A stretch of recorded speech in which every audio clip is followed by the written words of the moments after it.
तुमने क्या सोचा, जाओगी? नहीं, कभी नहीं। मैं और अम्मी उनके साथ हरगिज़ नहीं जाएंगे। मैं तुम्हारी जगह होती तो ज़रूर चली जाती। तुम खुशकिस्मत हो जो मेरी जगह नहीं है। जान छूट जाएगी तुम्हारी और तुम्हारी अम्मी की, तुम्हारे ददियाल से। उनसे जान छूटेगी तो एक और मुसीबत गले लग जाएगी। आगे कुआं पीछे खाए वाली बात है। तो तुम यूनिवर्सिटी जाने लगो तो हॉस्टल में शिफ्ट हो जाना। और अम्मी उन दोनों की खिदमत करती रहे। वहाँ 2 की खिदमत करनी पड़ेगी और यहाँ 100 की खिदमत है। तो वहाँ जाकर उन्हें कौन सा तख्त ताज मिलने वाला है? उन्होंने कभी मेरी अम्मी की परवाह नहीं की, हमेशा अपनी दूसरी बीवी के साथ ऐश करते रहे। अब भी यही करेंगे।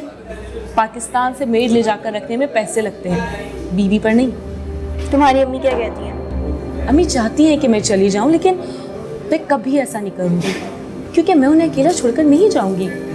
तुम्हें आंटी की परवाह है? मैं परवाह नहीं करूंगी तो और कौन करेगा? फिर इतना गुस्सा क्यों करती हो उन पर? मुझे उन पर गुस्सा नहीं है, अपनी जिंदगी पर गुस्सा है। वो तो कुछ महसूस करती ही नहीं, ना गम, तकलीफ, गुस्सा, रंज। एक रोबोट लाइक एक्सिस्टेंस है उनकी, but I still feel for that robot.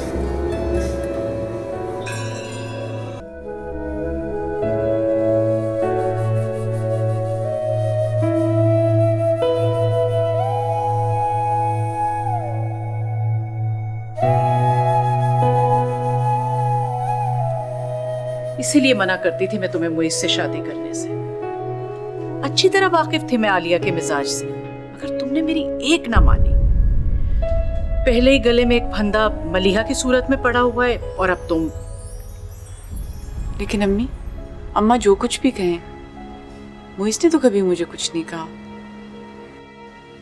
हाँ, लेकिन वो जो तुम्हारा खून खुश करती रहती है वो। मैं उनकी बातों पे ध्यान नहीं देती हूँ, कभी कभार सुना भी देती हूँ।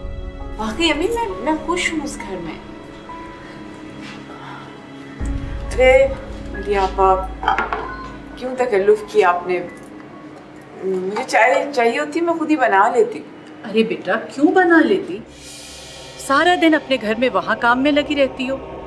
अब यहाँ आई हो तो 2 पल सुख का सांस तो ले लो। ऐसे भी कौन से पहाड़ तोड़ने पड़ते हैं आयशा को हमारे घर में? घर का काम ही होता है, सब लोग करते हैं, क्या मैं नहीं करती? यहाँ तो 24 घंटे मैं तुम्हारे साथ लगी रहती हूँ, लेकिन वहाँ तुम्हारी माँ मजाल है जो 2 मिनट भी इसे सुख का सांस लेने दे। पूछूंगी अम्मा से क्या काम करवा रही है आयशा से, सारे जमाने में शोर मचाती फिर रही है उनकी बहू। मैंने क्या शोर मचाया?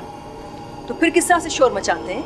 हाँ, मैं तो अपनी माँ के घर नहीं रोजाना भाग के जाती अपने टुकड़े लेकर, हालांकि मैं भी यहाँ सारा दिन कोलू की बैल की तरह काम करती रहती हूँ।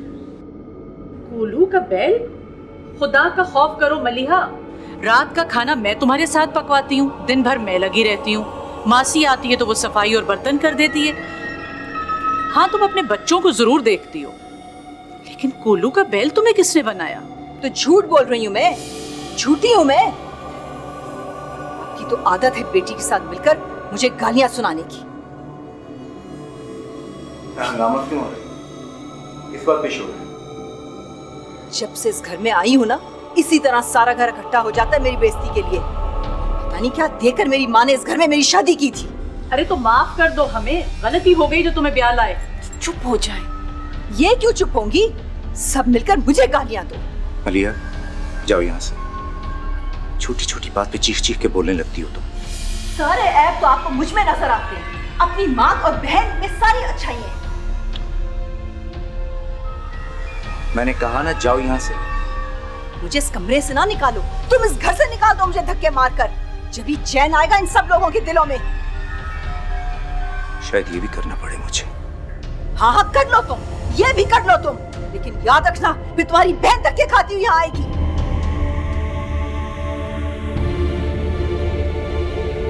पापा, इन्हें तो जैसे दौरा ही पड़ जाता है। ये सारा अम्मी का कसूर है। मैं मालूम भी था कि इनकी भांजी कितनी बदज़बान है, फिर भी इन्होंने जिंदगी खराब कर दी मेरी। नहीं जफर भाई, कसूर मेरा है। मेरी मुइज़ से मंगनी ना हुई होती तो आपको इतनी बड़ी कुर्बानी ना देनी पड़ती। अपनी इन तमाम हरकत के बावजूद भी अगर मलिहा आज इस घर में मौजूद है तो इसकी वजह भी तुम हो। अगर मुझे तुम्हारा ख्याल ना होता तो ऐसी बदज़बान औरत को तो मैं 2 मिनट में फारिग करके घर भेज देता।